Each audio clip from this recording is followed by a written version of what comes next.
C.J. Stroud continues to guide the Texans. Last week, over 200 yards through the air, a touchdown pass in the win at KC moments ago with Jen Hale. CJ, you get to go against the #1 defense in the NFL every practice. What's it like to get to go to battle with them on game day? It has its challenges, but I think it makes us better as an offense. And, as the games go by, we're starting to get our rhythm and starting to roll, so we got to just keep that going. You finally have some consistency on the offensive line the past couple weeks. How do you rev the offense today? We got to just stay motivated, stay confident. It's a good defense we're playing today. And, just one play at a time, go 1-0 every play and see what happens at the end. Thanks, CJ. Good luck. Thank you. Guys? Appreciate him stopping by. D'Amico Ryans in his 3rd season. Once, of course, played here, called it his dream job to come back at head coach. He's done well. Also the 3rd season for Jonathan Gannon, and it's been a tough one, as we mentioned in the open, with the number of injuries. 21 players on injured reserve this season. That's the most of any team in the NFL. Arizona won the toss. They'd rather kick it off to start. They want the ball to start the second half. We just heard from C.J. Stroud, who, look at his numbers and what he's done so far. He's protected the football very well. Missed those 3 games with a concussion, but back with 2.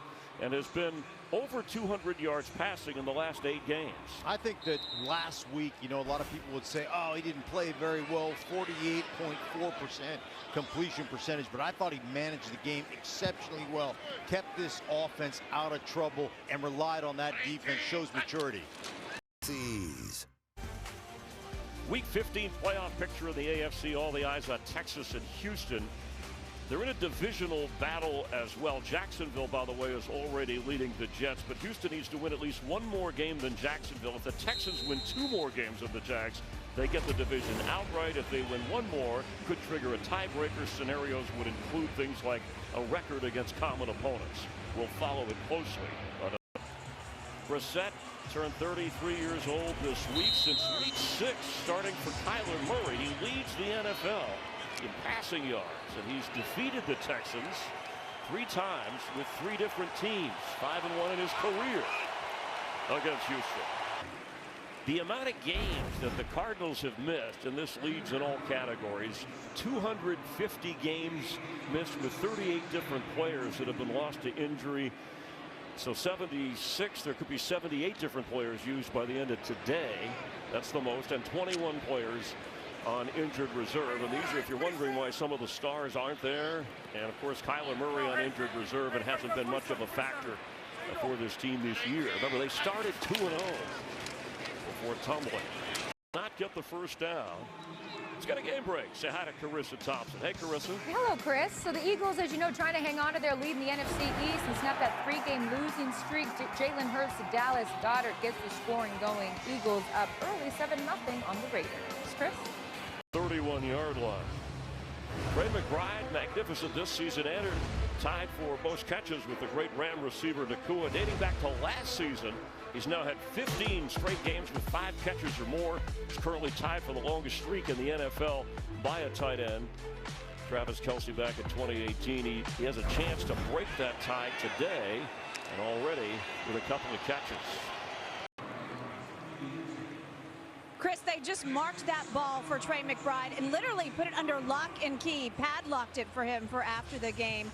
In a season where there just hasn't been a ton to celebrate, this is a team victory. Jacoby Brissett talked to us about how important it was to get Trey this record, because he does all the dirty work and he never looks for accolades. It's always team first with Trey McBride. So from Jonathan Gannon to Jacoby Brissett to members of the defense, everybody congratulating McBride on this achievement. His 9th touchdown this season. Remember last year he had a number of catches but couldn't find the end zone. This time no problem. And that pass to Nico Collins. 9. Carissa has another game break. I do, Chris, letting you know that the Patriots up 7-0 already on the Bills, and Drake May again for his 2nd touchdown of the first half, helping his cause in that MVP race. Pats up 14-0 on the Bills. Chris? Thank you. And a turnaround year for teams like, boy, New England. Certainly what Jacksonville is doing. By the way, the Jags 21-7 up on the Jets in the 2nd quarter is. All right, so the race for the division title in the AFC South. It's a 3-car race, we'll call it. We have NASCAR on Fox and Indy 500, IndyCar on Fox. Texans started going 0-3. They were neutral. Colts jumped out to a big lead. Houston has kicked it into overdrive with 5 straight wins, catching the Colts, trailing the Jags, as we showed you a moment ago, by this isn't fair. Hold on. I was going to put a car on there for Tennessee. I mean, we didn't even put them up there. Well, they might be back in the garage getting ready for next year. All right. That's what they're doing. With their driver, Cam Warren. Week 15 continues later today on CBS and Fox, followed by Sunday Night Football as the Vikings face the Cowboys on NBC. And Week 15 concludes with Monday Night Football as the Dolphins square up against the Steelers on ESPN. Then Week 16 kicks off with Thursday Night Football on Prime Video. Stream games live on your mobile device with NFL Plus. Elijah Higgins, look at how well the Texan defense prior to this game have shut down 2 of the better tight ends, young and old. Yeah. I mean, they have been absolutely a shutdown defense when it comes to the tight end position. But Trey McBride right now, like I said earlier in the broadcast, I think he's the best tight end in football, all things considered. And man, he's having a start to this game so far. After a 3-5 start, Texans on a hot streak, 5 in a row, and during this, backup quarterback Davis Mills, he started 3, 4 victories, came by 1 score, and then wins over the Jags, Titans, Bills, Colts, and Chiefs.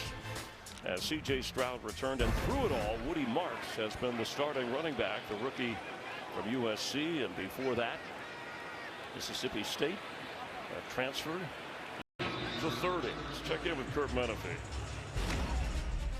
Coming up on the Verizon Halftime, the stage is nearly set, buzzing with anticipation as the postseason positions start to flicker into place.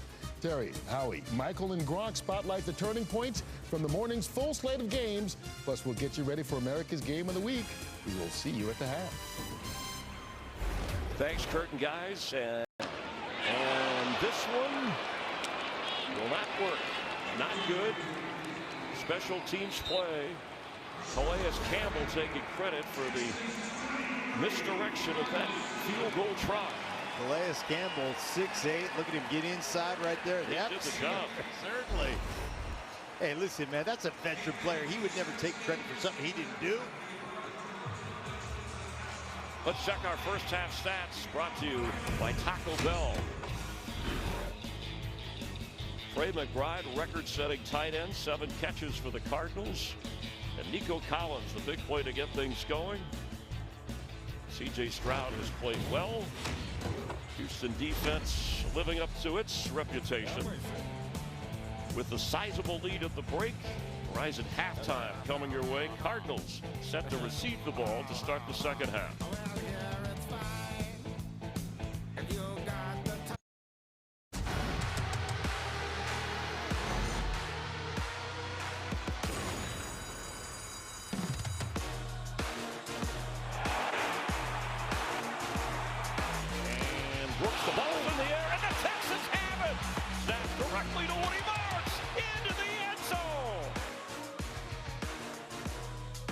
That is today's game flow presented by Progressive. By the way, the Woody touchdown officially ruled a fumble recovery and score, not necessarily a running play, but it was a fun play. Exciting, though, right? Mark Schlereth, Chris Myers, and the Texans on a roll. It's clear they didn't take the Cardinals lightly, despite Arizona's losing streak. And Houston, the winning streak on the line, going for their 6th straight. They're showing their playoff mentality, trying to get a 3rd straight division title here. I guarantee you, they went into halftime, they got in that locker room, and were disappointed they gave up a touchdown drive. They talked about in that locker room, Trey McBride, 85, he's the guy that we've got to control. So we're going to get to see this Houston Texans defense come out and see if they make any adjustments in regards to shutting down Trey McBride and the passing game. On the return for Arizona, coming out of his own end zone, Jalen Brooks, reserve receiver, brought down again. The special team started with a bang, and they continue to play well. Let's check in with Jen Hale, with the head coach. Coach, a record-setting start for this game, your highest scoring first quarter ever in Texans history. What had this offense rolling? Our offense has been clicking. They've been executing really well. The guys up front has done a great job, all right, helping us run the football. And CJ, he's made a lot of great plays, great connections with the receivers, Dalton included. So they're doing a fantastic job. Just got to come out in the second half and just finish the right way. Your defense has had an answer for everyone except Trey McBride. Any adjustments we can expect on him? Yeah, Trey's a great player. We knew that coming into the game. We just got to do a much better job of challenging him on all of his routes, and he's going to make some plays. We got to make more. Thanks, Coach. Good luck. Thank you. So this Texan defense, bragging about it, number 1 in the NFL, both scoring, most important stat, total defense, and then only unit to have 2 players with 10 sacks or more, Daniil Hunter and Will Anderson Jr. They've held opponents under 200 pass yards in 10 straight games. That's the longest in-season streak since back in 1989 when the Vikings did it. Time for a game break. Thank you, Chris. Bills down 10 to the Patriots. James Cook takes this one right up the middle for the score. So after being down 17 at half, the Bills have cut the deficit to 3. We have a 24-21 ball game in Foxborough. Thank you. Bills trying to avoid getting swept by the Patriots. It's DeMeco Ryan. Remember, defensive coordinator DeMeco Ryan's in San Francisco. Comes over here, and look what he's done each of those years. And he said one of the keys was, you know, his guy, Alshire, who he had as a rookie, undrafted free agent in San Francisco, saw him grow and coached him up there. He went to Tennessee for a year, but brought him here as part of the build. And of course, the great draft, Nick Caserio, what they've done with Stroud, Will Anderson, etc. It built up an entire team, but the defense is what saved them early as McBride's going to get a first down. Again, is winning, by the way, 38-13 at home against the Jets in the third quarter. So you see they have a wild card spot. They aren't going to play Jacksonville again. They have to hope the Jags lose one along the way and they win all. Or if they finish in a tie, Texans can still get the division through tiebreakers, but there's other competition. Right. If you get a great number count here, you just run the ball because you're going to go for this on 4th down as well. So take all the points they can get here in Houston. Texans in control. It's a new era for these Texans. They named DeMeco Ryans their coach. The Houston Texans select C.J. Stroud. Arizona has traded the pick. Houston is now on the clock. The Houston Texans select Will Anderson Jr. What a moment that was in Texan history, making all the right moves. The second overall choice there, and then trading up as DeMeco Ryans named the head coach and aiming for a 3rd straight division title and trip to the playoffs. Look where they were before DeMeco Ryans got here with some of the players we just saw drafted, along with some of the other moves that we've mentioned through the course of this game. And out to the 35-yard line. What's better than just Saturday? How about a Super Saturday, an NFL doubleheader? Eagles, Commanders, and then the Packers take on the Bears for control of the NFC North.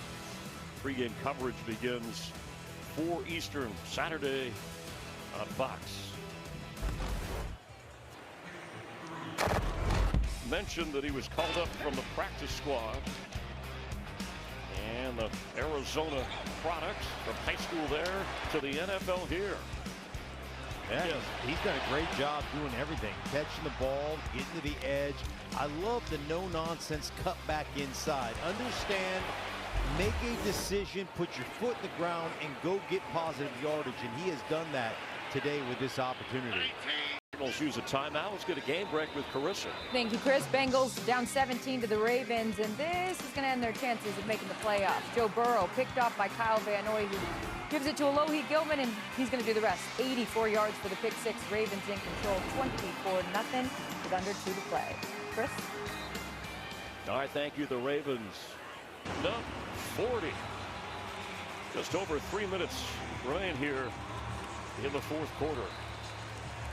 Nico Collins' 3rd straight season with 1,000 receiving yards, and you look at the company he's in as other Texans to do it. Andre Johnson and Hopkins as well. DeAndre Hopkins did it over that time from 2017 to 2019. Johnson before that. Collins in the moment. Yeah, that's some pretty tall company you're keeping right there with Andre Johnson and Hopkins, and Nico Collins doing the 1,000+ yards on only 64 receptions. So he does it with not only big plays in the passing game, but he's done it this year with 2 different quarterbacks. Well, the Texans put up 44 against the Ravens back in early October. And they have hit 40 today in the end zone. Halftime here in Houston. That's Toro, member of the Mascot Hall of Fame class of 2025. Among some of the other great mascots, but presenting him, look at that. Yeah. Andre Johnson, who gold jacket himself. These are some of the others in the hall. My favorite all time, the San Diego Chicken and the Philly Fanatic. Sure, I mean, just across the board. But these are, I some good had ones. no idea. I'm going to be honest with you guys. I had no idea that there was an actual mascot hall of. Look, he's got his gold jacket styling for the holidays. Yeah. He's getting ready for the new year. And so are the Texans, thinking playoffs, not just wild card, maybe division title. Getting closer to playoff time like the Texans. Our Fox NFL doubleheader. Stick around. The game of the week, America's game of the week. It's a big showdown in the NFC. Jared Goff and the Lions goes against his original team, Matthew Stafford, and the Rams. Other late action that's coming up right here on Fox, but that's the game. The AFC South race, and we've been talking about it all day, as Jacksonville is on their way to winning, closing that out. So both of these teams will add a win, and then that's what's remaining. It looks like that Colt game tough for Jacksonville, that Charger game tough for the Texans. Texans hoping the Jags lose one and they win out. They win the division, but they could finish in a tie for the division. And then it goes to tiebreakers, common opponents, even if head-to-head is tied, or which it is, or division conference record. It started with a bang for the Texans and D'Amico Ryans. As his quarterback said, we have blinders on. We're not celebrating what just happened. We're looking forward to get where we want to go, and that's a third straight division title within their grasp. And at the moment, hanging on to their playoff spot. But the two tight ends were outstanding today, Dalton Schultz and Trey McBride. 40-20 for Mark Schlereth, Jen Hale, I'm Chris Myers, our entire crew. We'll head to the studio, but more NFL coming up with America's Game of the Week.